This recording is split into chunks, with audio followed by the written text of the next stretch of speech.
Hey everybody, it's Frankie and welcome to K Comics. Avatar The Last Airbender, The Promise Part 1.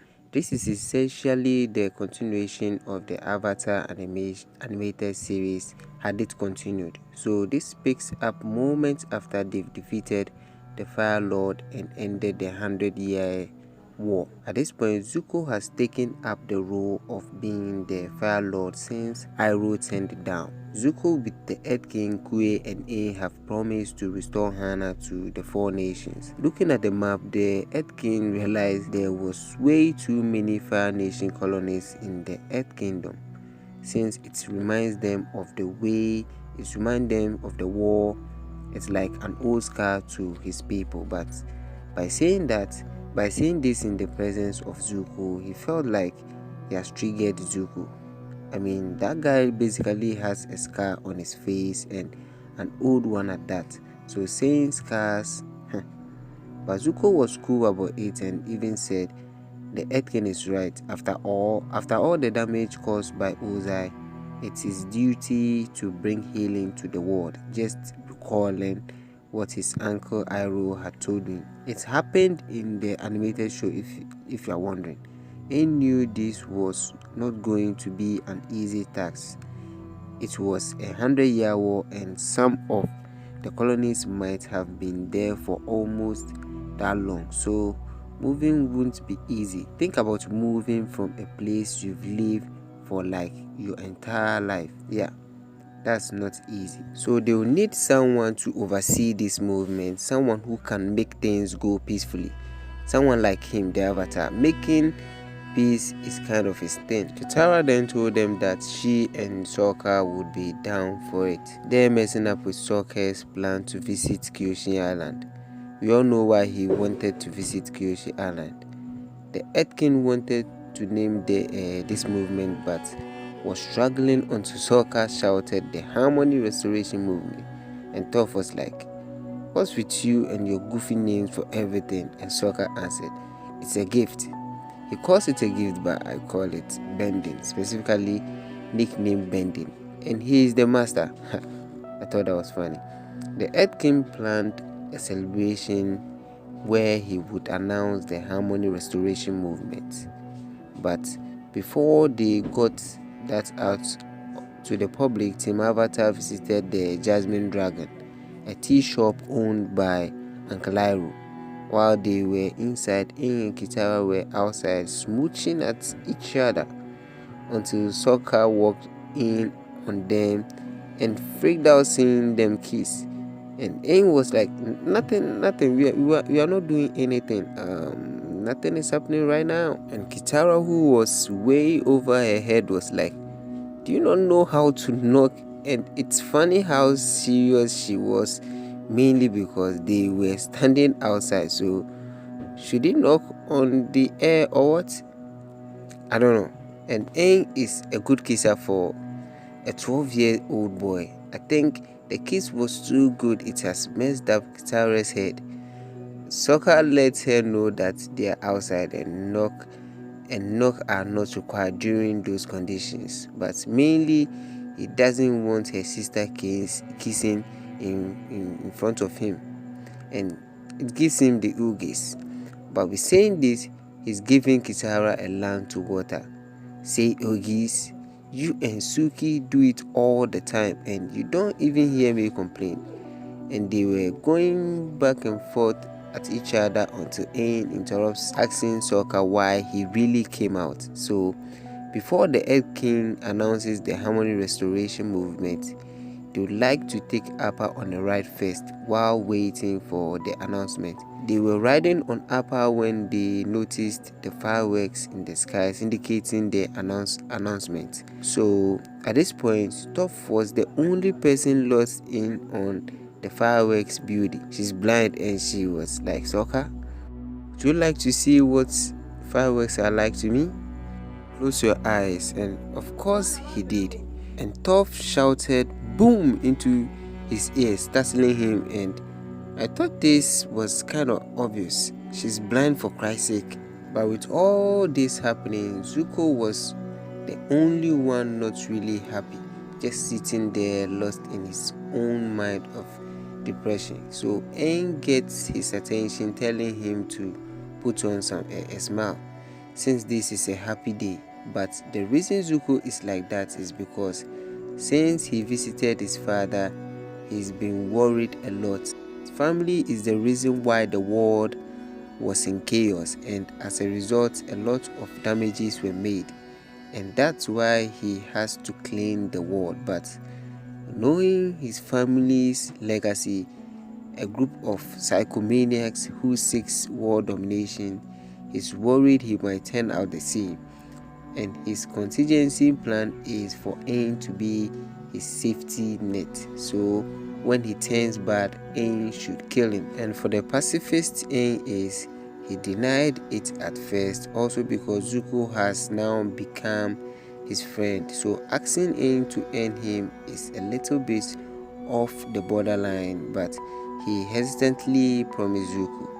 1 year later, Zuko is struggling to get some good night's sleep, but he just couldn't, as he feels someone is there to assassinate him, and he was right to be worried, as assassination attempts on his life is now 5 and counting. So he got out to the guards, who at this point told him that he's in the most secured place in the place, so no one can get to him.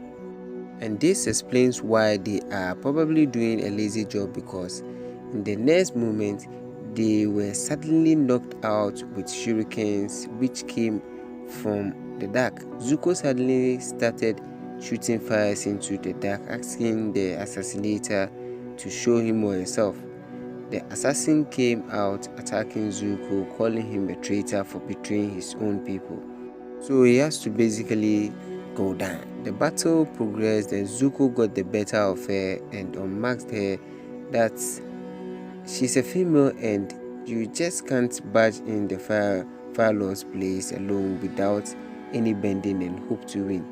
But the reason why she is here alone to assassinate Zuko is because she is from Yudao, a Fire Nation colony in the Earth Nation, and so with the Harmony Restoration movement, she is going to lose her home thanks to Zuko and Aang. Upon hearing this, Zuko spared her life and personally delivered her to her parents, but in chains, of course. He couldn't risk another assassination attempt. Zuko then told her father that he should have this place burned down due to her daughter Korra's foolishness. Makor, who is still angry at Zuko, tells him that there's no need to do that since the Harmony Restoration movement will do just that without him having to lift a finger. And the confusion here is that Zuko also thinks the colony should be moved in order to promote peace among the 4 nations, but this is when Mayor Morishita told Zuko that their family have lived at this place for generations. Though they might be Fire Nation citizens by blood, they deserve this land as much as everyone else since it was built on their blood and sweat. And this is obviously a bad movement for the Avatar and the Earth King to treat the Fire Lord like this, bullying him, turning him into a puppet. His father will not stand for this. And by saying this, we all know Zuko fans. Now he has struck a nerve. But then a flashback to when Zuko went to visit his father in prison after the event of the Jozen's comet.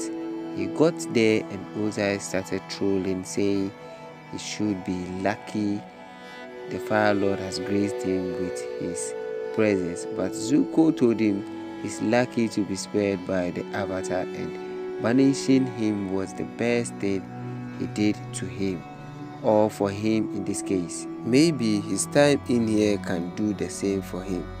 But then Ozai asked Zuko why he's really here, and he told him he has come to inquire about his mother. And Ozai at this point does not want to talk about that, so he tells Zuko he should have brought some tea, and next time he should consider bringing tea. Perhaps even the subject of his mother will come up. But Zuko doesn't want to hear his father taunt him, so he wants information about his mother, and that's all. But as he turns to leave his father, Ozai told him that he knows the pressures that comes with being the Fire Lord, and he's the only one with the kind of experience he needs. And all this while, Zuko was still working out, but before he could shut the door, his father told him, "You'll be back and I'll be waiting for you, son."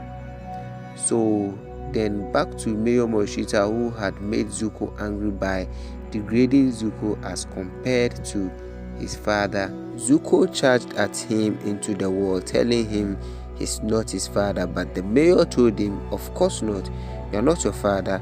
Lord Ozai had many faults, but he was never a coward, nor was he a traitor.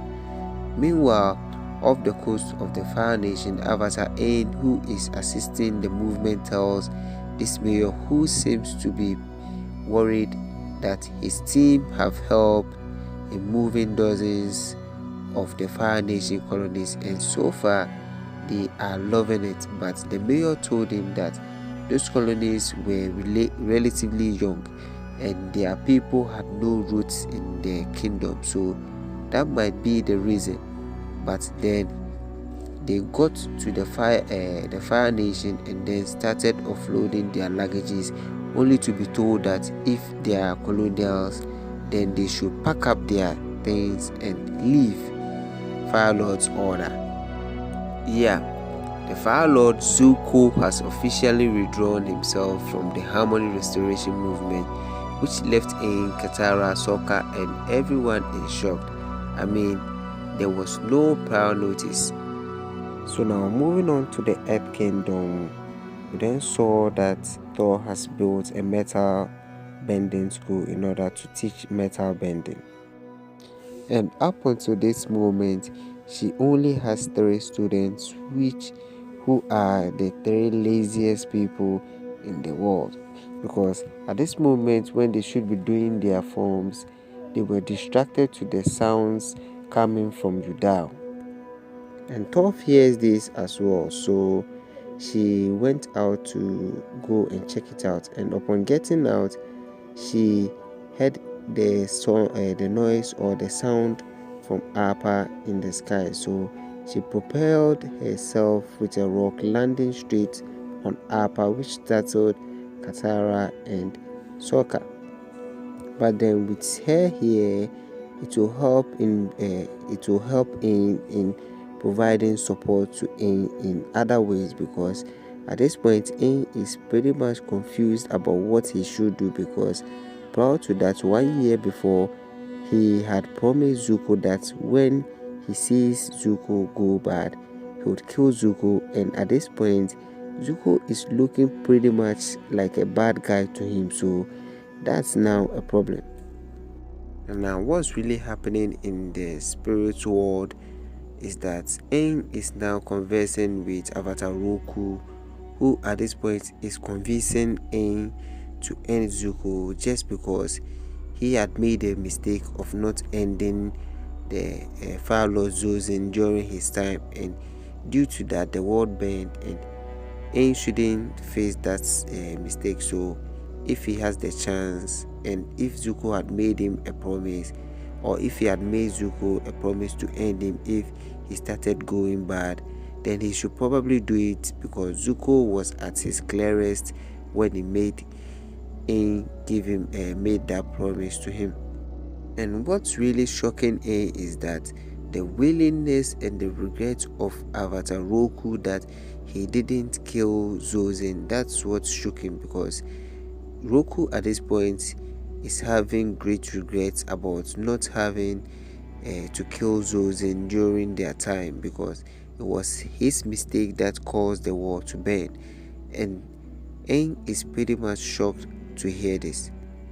But ultimately, the response from Aang was that I'll go to Yuda, I'll find Zuko, and we'll sit down and we'll talk it out. But Roku lets him know that being the Avatar, he has to put the needs of the world first and not think about whether he wants to kill Zuko or not. And if Zuko had made him the promise, then he should probably go with the promise and kill Zuko as Zuko wanted. When Aang got there, Smeller B was leading the protesters in order to take down Zuko. And when he got there, they thought he was there in order to join them in their protest. But Aang let them know that he was rather there in order to talk to Zuko and find out what he was thinking when he withdrew himself from the Harmony Restoration movement. And then they asked him whether they should break the door for him to go through that way, and he told them that that wouldn't be necessary, as he grabbed Katara and then they flew over everyone over the wall into the field. They got there and there was this one guard who doesn't really understand what is going on because he has been told that he has to protect the city, and that's what he's doing. So when Aang and Katara got there, he told them that the Fire Lord has given them the command to protect the city, and that's what they are doing. So Aang and Katara has been warned. But Aang told him that the reason why he came was to talk to Zuko. So he needs to see Zuko. But this guy, I don't know what's wrong with him, but he seems to fight first and then ask questions later. So he then started throwing fire blast at Aang, who then evades easily.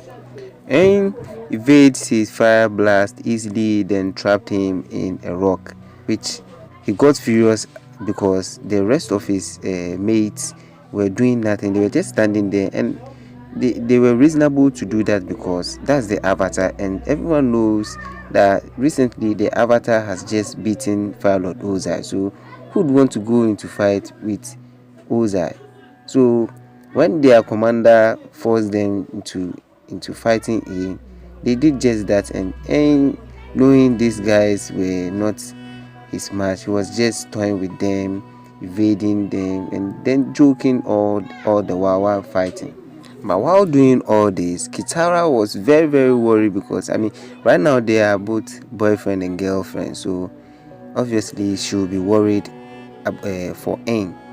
And Aang was pretty much toying with these guys, and he wasn't taking the fight seriously. And at this moment, I wish there was someone there, someone that could tell Aang that he shouldn't be playing with fire. Because moments after that, we saw Aang's rope catch fire, and that made Katara very, very angry because why would you play with fire, as I said? And Katara jumped into the fight using water and then freezing most of them in place.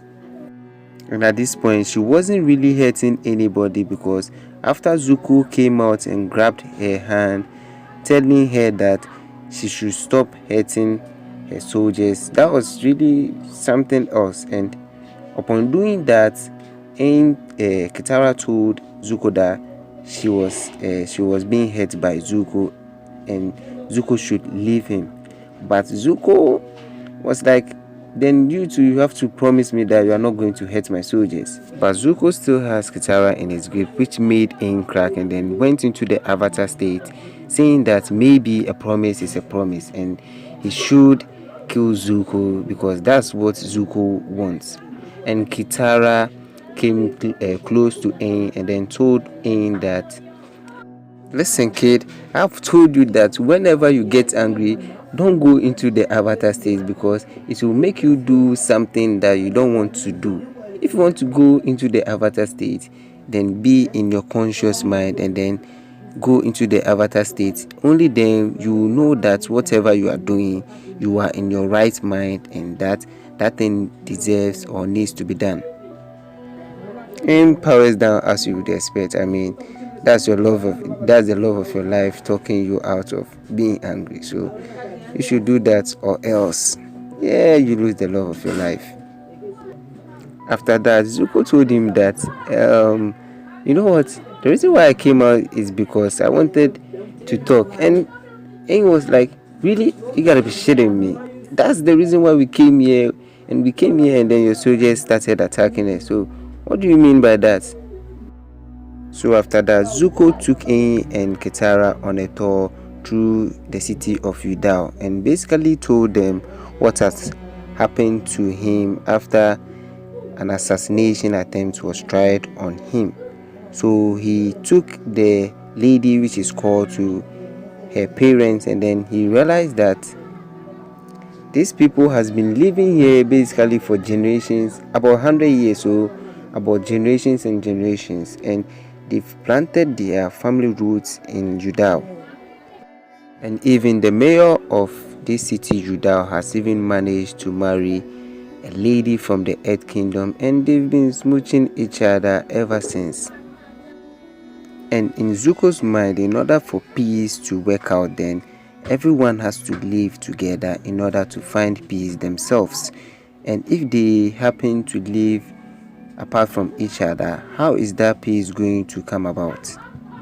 And Aang was like, what? No! How can there be peace when one nation occupies the other? That's not peace. That's infiltration.